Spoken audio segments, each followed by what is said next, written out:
Nous allons aborder dans cette leçon la notion de bloc et l'insertion des blocs. Les blocs sont tout simplement les éléments de bibliothèque.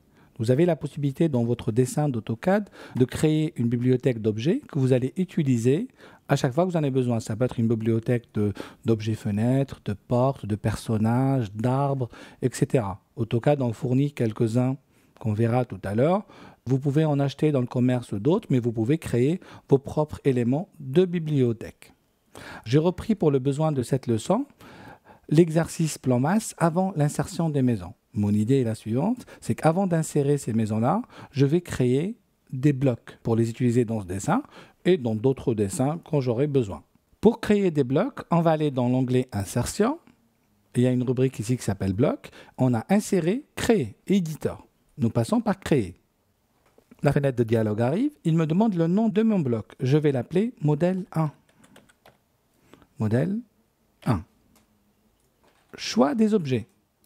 Je vais choisir les objets qui font partie du modèle 1. Voilà, c'est ce modèle-là. Je valide Entrée. Dans les options qu'il me propose, est-ce qu'il veut que je conserve les objets qui ont servi à créer ce modèle-là, tels qu'ils sont en ligne, je les convertis en blocs ou je les supprime? On va les convertir en blocs. Vous avez ici un outil qui s'appelle Sélection rapide qui permet de faire de la sélection par propriété. J'y reviendrai plus tard quand on traitera des propriétés. Donc, je fais convertir bloc. Autre chose importante dans le bloc, c'est choisir un point, qui est tout simplement le point chaud de l'objet. Choisir un point, on va dire, je veux l'insérer par cette extrémité-là.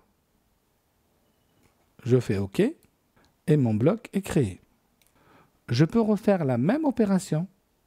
Créer bloc, modèle 2, modèle 2, choisir des objets du modèle 2, donc ça va être cela, je valide, choisir un point d'insertion, ça sera celui-là. Je fais OK. Je relance la commande pour créer modèle 3, choisir les objets faisant partie du modèle 3, c'est cela, choisir un point d'insertion, on va en choisir celui-là par exemple, je fais OK.